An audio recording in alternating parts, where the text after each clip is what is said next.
She deserves respect, not you. My dad snapped after I had paid $72,000 for Madison's school and living costs. That was the last straw. I told them she could pay her own way from now on. That night, I canceled all the payments I had been making for her, and for them. I watched everything they depended on me for start to fall apart. My dad looked confused, like he didn't really hear what I said. Madison, my sister, sat there with her arms crossed like she was judging me, but her face changed, she was clearly shocked. My mom? She sighed one of her long, tired sighs, the kind she usually gives when I don't do what they want.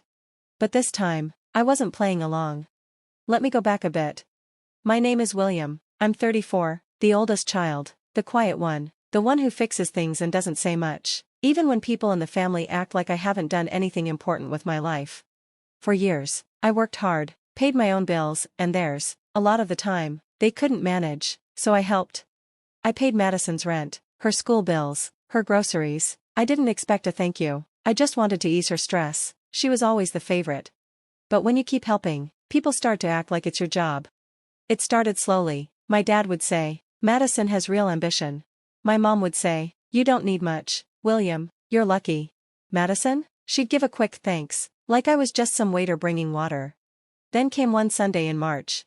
Madison had just finished complaining about how hard being a student was. Never mind she hadn't worked in years. Never mind I had just sent $2,500 to her school.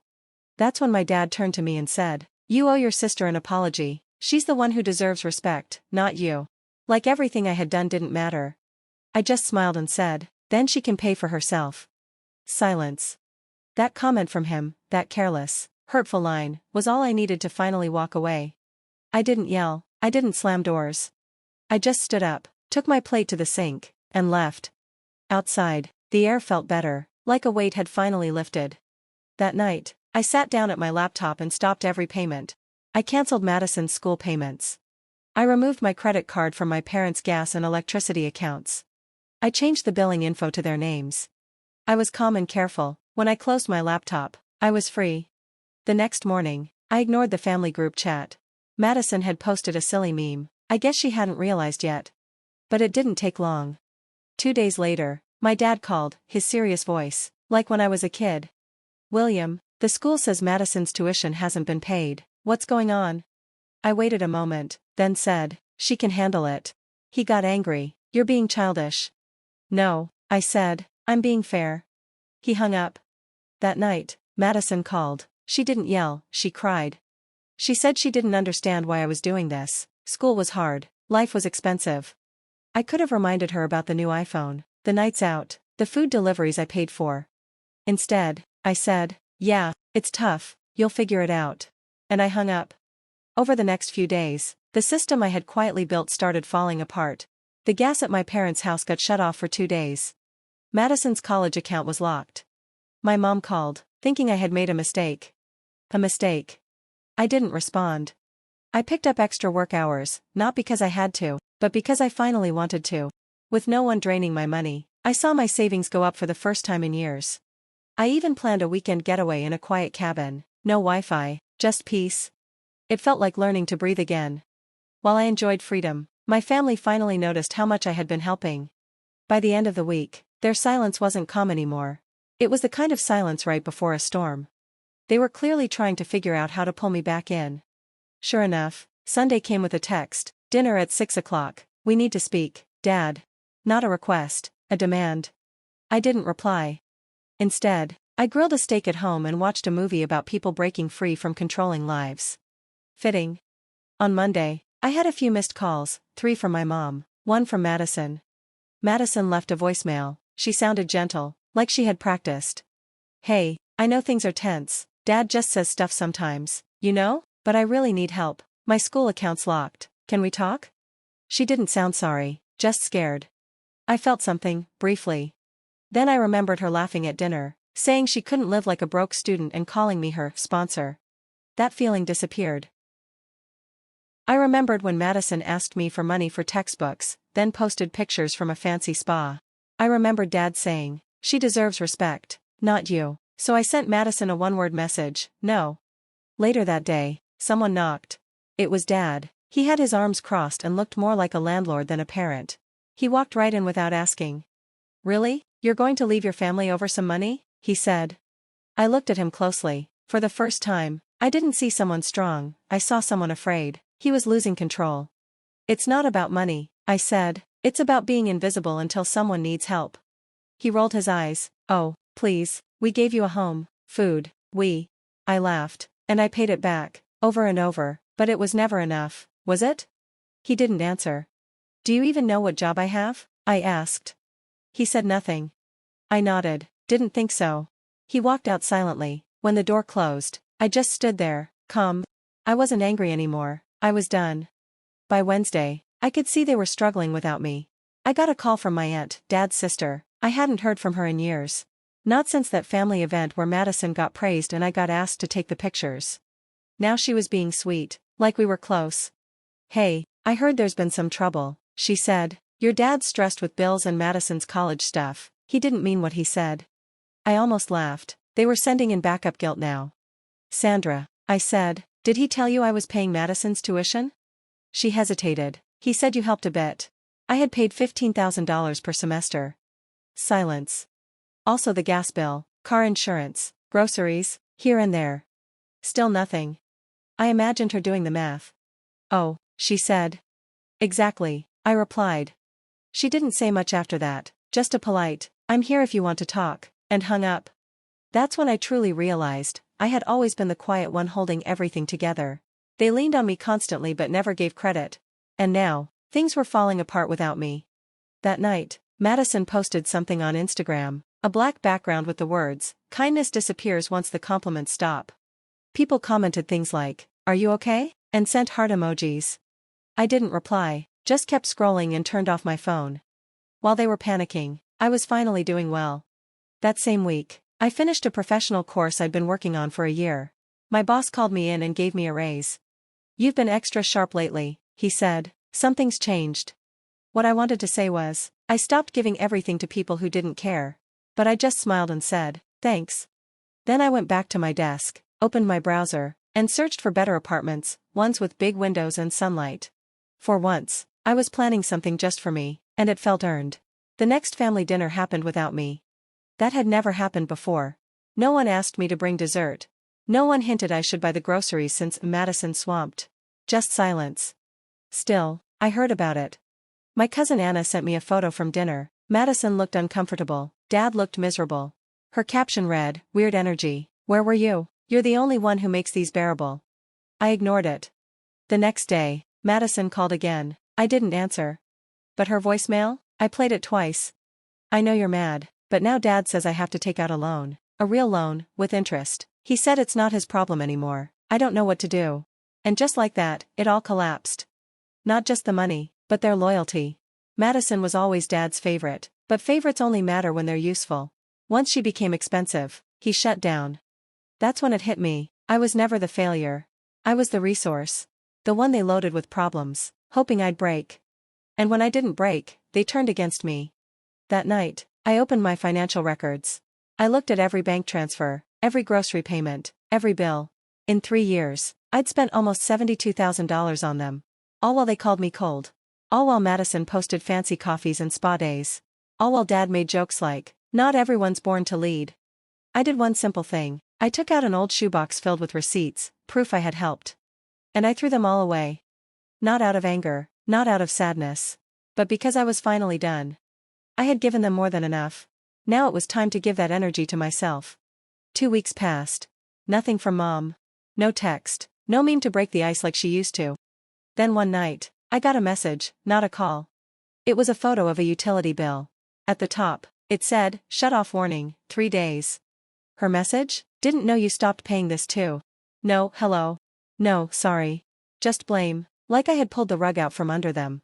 When really, I had just shown them there was never a rug to begin with. I looked at the message, didn't reply. I leaned back on my couch, in my apartment. The place smelled like cedar. It was warm, because I paid the heating bill. That's the thing about being dependable. People treat you like electricity. Always expected, never appreciated. Until you're gone.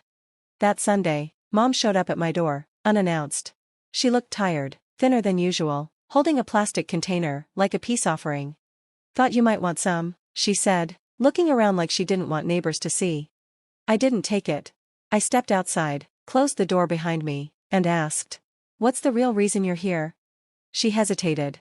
"We're falling behind on some bills." "We?" I asked, "or just Madison?" Another pause. "She's been upset, school's hard, she feels forgotten."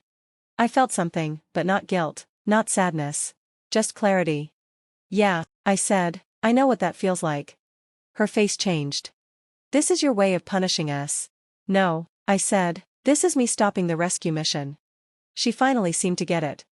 Not when I was fixing broken faucets as a teenager. Not when I paid late rent at 25. Not when I paid college bills at 34.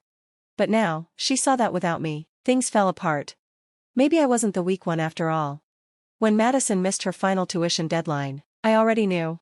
The college emailed me, not her. I was still listed as the backup payer. Funny, right? Help someone long enough, and they think you'll always be there. I didn't reply. I just forwarded the email to Madison with 2 words. "Your problem." An hour later, she called. I let it ring. Then I got a text from Madison. "I have to drop out this semester, are you satisfied now?" I stared at it, not because I felt bad, but because I was honestly surprised. She still thought I was doing all this to hurt her, but it was never about that. It was about finally telling the truth. Madison had always walked through life like she was fearless, but only because I was always there to catch her if she fell. Now that I wasn't, she was finally seeing how shaky things really were. A few days later, I got a greeting card from Dad. It had a message on the front that said, "Let's have a conversation." Inside, he'd written, "We understand how you feel, but your sister is having a tough time. She's still family. Let's move forward if you're willing to talk." I laughed. Talk? I had spent my life sitting at that table, quiet and dependable, and the moment I asked for space, they pushed me away. I didn't respond. I put the card in a drawer, not to read again, but to remind myself they never actually said sorry. That same week, something changed in me. I bought a nice suit, not because I needed it, but because I wanted to feel confident. When I looked in the mirror, I saw someone stronger, someone free. I booked a short trip for myself, nothing fancy, just a quiet cabin near a lake. While they were busy trying to cover bills, I sat by a fire, reading a book with my phone turned off. No messages, no guilt, just peace. 2 months after I stopped helping, I heard that Madison had left college. She hadn't made it official, but someone told me she stopped going to class, missed her deadlines, and even lost her school email. Then one afternoon, she showed up at my place, no text, just a soft knock. I opened the door, it was her. She looked different, tired, smaller. She spoke quietly. "Can I come in?" I didn't answer. I stepped outside and closed the door behind me. She followed and stood next to me, arms crossed. "I figured you hated me," she said. I stared out at the parking lot. "I don't hate you," I said. "I just stopped giving everything up for you." She looked hurt. "You could have told me." "I did," I replied. "You just didn't listen." She was quiet. Then, in a shaky voice, she said, "I thought you'd never leave." That was it. That's what they had always believed, that I would always stay, no matter how tired or ignored I felt. "I wasn't supposed to be your backup plan," I said. "I'm your brother, not your wallet, not your safety net." She started crying, quiet tears. "I didn't know how much you were doing," she whispered. "I thought Mom and Dad were helping too." I gave a dry laugh. "They've been sitting back for years. You were their priority. I was just holding it all up." She wiped her eyes with the sleeve of an old hoodie, one that used to be mine. She probably didn't even remember taking it. "I'm sorry," she said. It was the first real apology I'd ever heard from her, but I didn't say, "It's okay," because it wasn't. I nodded. "All right." Then I stepped inside and left her on the steps. Later, I saw Dad again, at the bank, of all places. I was closing an old savings account, one I'd once planned to use for Madison's grad school. It felt silly now. He saw me first, gave me that awkward look people give when they're unsure what to say, then he left the line and walked over. "William," he said, "we should catch up." I looked him over. His shoes were worn, and he was holding a thick envelope full of papers. He looked stressed and tired. "We've said enough already," I replied. He sighed.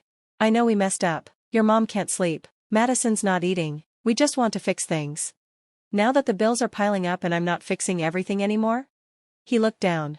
"I didn't know it was this bad," he said quietly. "No," I said, "you just didn't want to see it." That hit him. His shoulders dropped. He suddenly looked older. "I was wrong," he said softly. It wasn't a full apology, not really, but it was something. "I could have made it easier, could have forgiven him, could have opened the door.